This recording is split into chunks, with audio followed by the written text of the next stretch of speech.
Okay, today's lesson, we're starting with what would you rather? A, travel the world for a year, all expenses paid, don't have to pay a penny out of your pocket, get to see the whole world for an entire year, any place you want to go for the whole year, and keep traveling all over the place. Or B, be given $50,000 to spend however you want, pay off some bills, buy a new car, a new boat.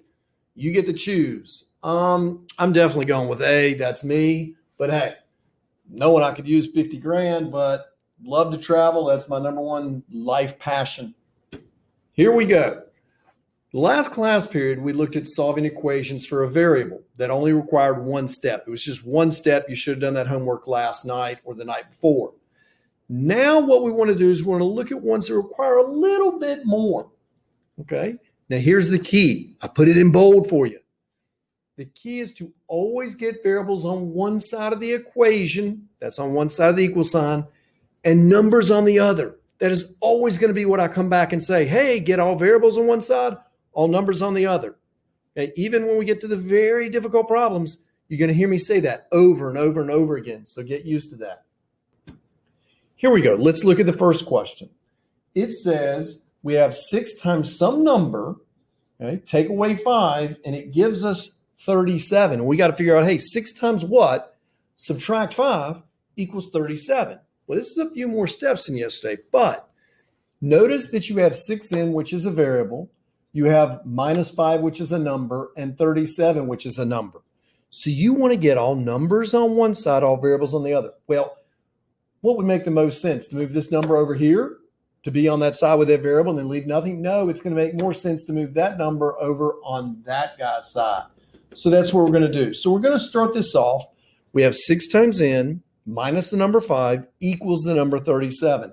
So we're going to move that negative 5 over to the right-hand side to be with the other number 37. The way we undo subtracting 5, we add 5. So we're going to add 5 to both sides of the equation. We'll get 6n equals, 42. Now notice I've gotten all variables to the left, all numbers to the right. I now need to just undo this 6 times n. I undo multiplication by what? Division. I divide both sides by the same thing, 6. Those go away. You get n equals 7. That was our solution to the original equation. Notice 6 times right there, 7 is 42, minus 5 is 37. Yes, that's our solution. Notice that again, we got all numbers in this case, to the right-hand side of the equal. Then we took care of the next step of dividing by whatever was in front of n, and we got n by itself. Again, want to get all variables on one side, all numbers on the other. We have 8 times n plus the number 4 equals the number 12. So let's move the 4 over by taking 4 off of each side. That goes away. I get 8 times n equals, in this case, 8. So now how do I undo that multiplying by 8? I want to get n by itself. So to get rid of multiplying by 8, I'm going to divide both sides by 8. And that will give us n equals 1. N's value in the original equation is 1. 8 times 1 plus 4 does give you 12. Okay, 2n minus the number 11 equals the number 15. So I'm going to move my 11 over by adding it. The way we undo subtraction is addition. So I add 11 to both sides. I get 2n equals 26. I now say, hey, how do I undo that multiplying by 2? I'm going to divide by 2.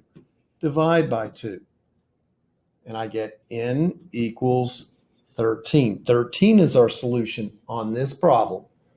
Okay. Notice it's the same thing for these problems. We're simply moving the number over to the other side. Then we're dividing by whatever n is being multiplied by. That's going to be the pattern for these. These are sort of what I call two-step problems. First step, I'm either adding or subtracting a number from both sides, and then I'm dividing both sides by whatever's in front of n. Okay. Little different twist here. Negative 2n, still a variable, plus the number 4 equals the number 22. So I'm going to move this 4 over by getting rid of it on the left by subtracting 4 from both sides of the equation. Goes away there. gives me negative 2n equals 22 minus 4 is 18. And now I say, hey, how do I get rid of multiplying by negative 2? I divide both sides by negative 2. Negative 2 divided by negative 2 is positive 1. So I get positive 1n equals 18 divided by negative 2, negative 9. Negative, we can plug it into the original. Negative 2 right there times negative 9 is positive 18. Positive 18 plus 4, 22. That's our solution that makes it true. All right, final problem here. 18n minus 13 equals 5. So I'm going to move my numbers, get them together. So I'm going to add 13 to both sides of the equation. I get 18n equals 18. And now what do I do to get rid of that multiplying by 18? I divide both sides by 18. And I get, put in red this time, n equals 1. That is how we do these sort of two-step solving for a variable problems.